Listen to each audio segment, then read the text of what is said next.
What's up guys, Charles from TreeTanksDev. Welcome to a new video, and today we're taking a look at the new iPhone 13 Pro Max, guys. I just got this yesterday, and this is the 1 TB graphite version, and this comes in at about 1,600 US dollars for a mobile phone. In Singapore, this costs about 2,500 to 2,600 Singapore dollars, so really expensive. I think this is the most expensive mobile phone that I've ever bought, or most people have ever bought in their lives.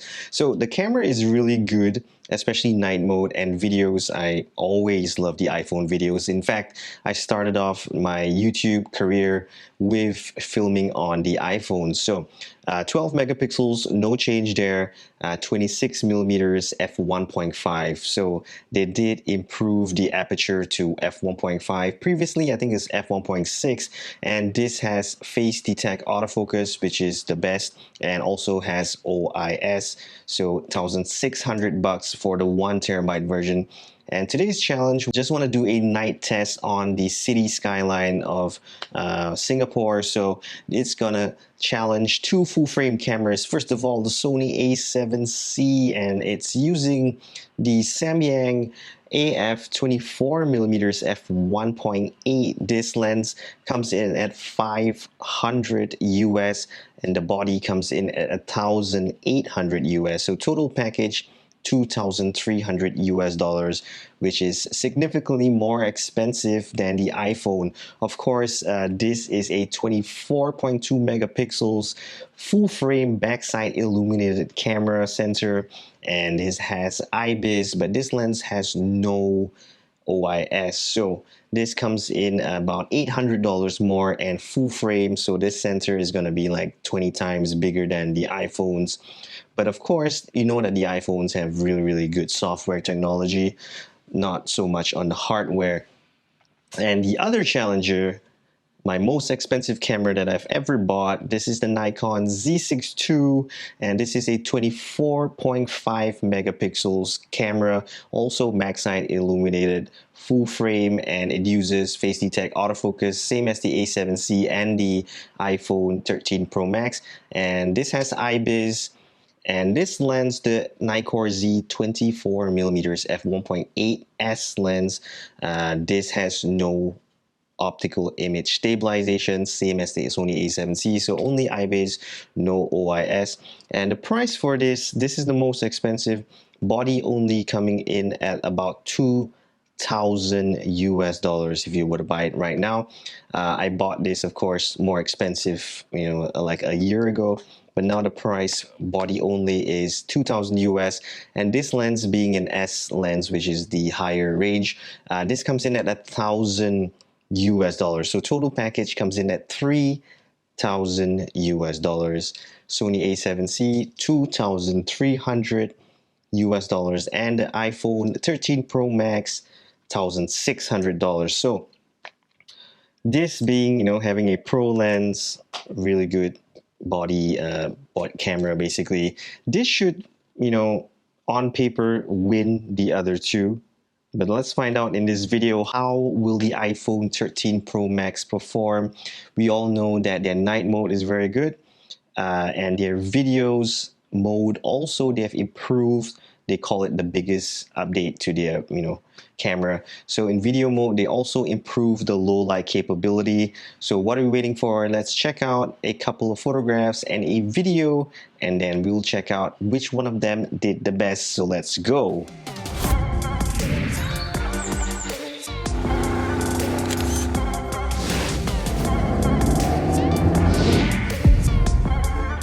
Alright guys, so just to be fair, we're going to set the Nikon Z6 II and the Sony A7C in automatic mode, because the iPhone 13 Pro Max is in automatic mode. So just to be fair, anyway, these are, camera companies which have been around for so long, you kind of expect them to actually perfect or do well in your automatic mode and not get beaten by a mobile phone company which has been around for a much shorter period of time dealing with cameras. So let's take a look at the first image. This is the Nikon Z6 II at 100%, and right off the bat, if you look at the image as a whole, it actually looks pretty good. If you don't, really get into the details, if you were to print this out, put it in a frame, put it on the wall, this will actually look pretty good to me.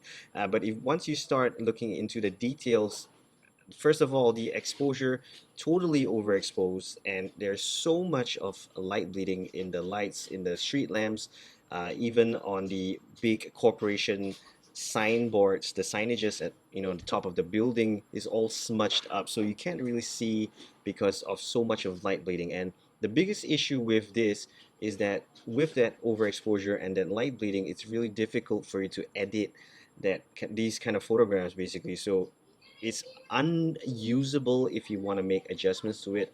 But straight out the camera, if you're not going to look into too much details, you can just frame it, put it on the wall. That will look perfectly fine. In terms of detail, again, lost because of that overexposure. Noise is really good, noise cancellation.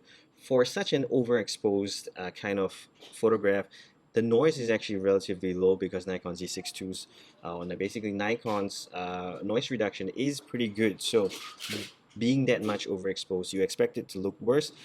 And then in terms of the colors, again, because of that overexposure, it's so white and so bright, so that actually most of the colors are actually off, kind of off from what I would have seen or you would have seen if you were standing where I was.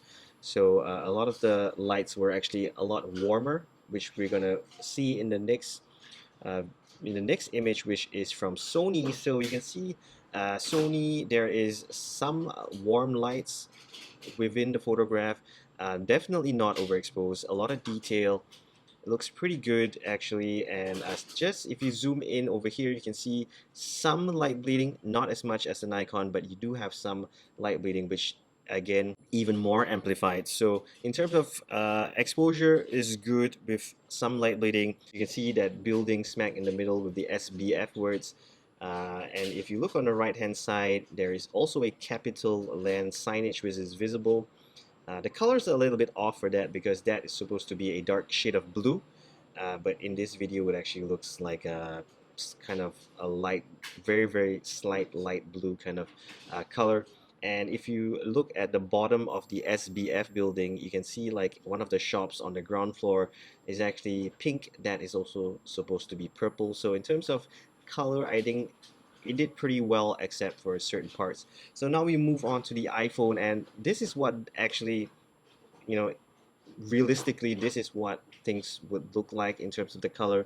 So colors, more or less 95% spot on. The capital land where it's on the right hand side is blue, but it's supposed to be a darker shade of blue. So it looks light blue, but a lot bluer than on the Sony. And on the SBF building, or the same one that I was talking about for the Sony, you can see that the shop is actually like a pink kind of colors coming up from the shop. So that is actually accurate and basically a lot of details, very nice looking. The only thing is that because a lot of processing is done on the iPhone's photograph, you can see in the sky a lot of details are actually lost because of that compensating over reduction in the noise. So a lot of details, a lot of highlights in the clouds is lost, and the sky looks slightly smudged too much to me. But overall, for 12 megapixels, it looks really good. I think it looks the best among the three. So now let's move on to the videos. And again, Nikon Z6 II pretty much overexposed, and having this much of light bleeding, almost impossible for me to edit. But yeah, like I said, if you don't look at the details too much, it actually looks pretty good. But definitely the colors are off. The only thing, like I said, I like is the highlights in the clouds. So that's a lot more detail for being such an overexposed video. The noise reduction is also relatively good. Sharpness and all that details, really not so much there. So coming to Sony, and I believe this is the best looking video among the three. I haven't shown you the iPhone, but Sony, look at that, really nice colors. And you can see even on the photographs where on the right hand side the street lamps were having a little bit of light bleeding, there's actually less light bleeding and looks a lot better in video mode as compared to photographs. And yeah, basically the whole image looks very nice and sharp. very little noise, a lot of details, colors spot on, and I really love this Sony video. And then the last one we come to the iPhone, slightly underexposed, but being underexposed, no issues there. We can easily just press on the FCPX, for example, FCPX auto balance, and that should take care of everything. Will look really, really nice. Again, too much, maybe a little too much noise reduction, so the clouds look a little bit smudged. But if you take a look at the colors for this, like the capital N, that is actually the original color of the logo, dark blue, and this color and detail that you can see, it's really, really fantastic. So they did improve the low light capability of their video mode, so it looks great. But overall, in summary, to me, for photographs, iPhone 13 Pro Max did the best. For video, Sony did the best. And then last of all, of course, is the Nikon Z6 II, which is the most expensive camera that I own, and it turned out the worst. So kind of disappointed in the automatic mode of the Nikon Z6 II, but you tell me in the comment section whether you agree or you have your own views. Alright guys, so thanks for watching. Hope you enjoyed this challenge. The new iPhone 13 Pro Max, the most expensive mobile phone ever, I'm guessing, for its iPhones. And if you compare Samsungs and stuff, this is probably the most expensive for the 1TB version against two really expensive full frame cameras as well. Really popular recent launches, of course. So thanks for watching. Hope you were impressed by the iPhone 13 Pro Max. Hit the subscribe button, the like button, and notification button to stay tuned for more iPhone 13 Pro Max against my other cameras. Next challenge will probably be the Canon EOS RP, also full frame but entry level, and also the Panasonic G9, and as well as the Nikon Z50 APS-C and the Canon 250D. So we're gonna do night challenges in the upcoming videos, so stay tuned and peace.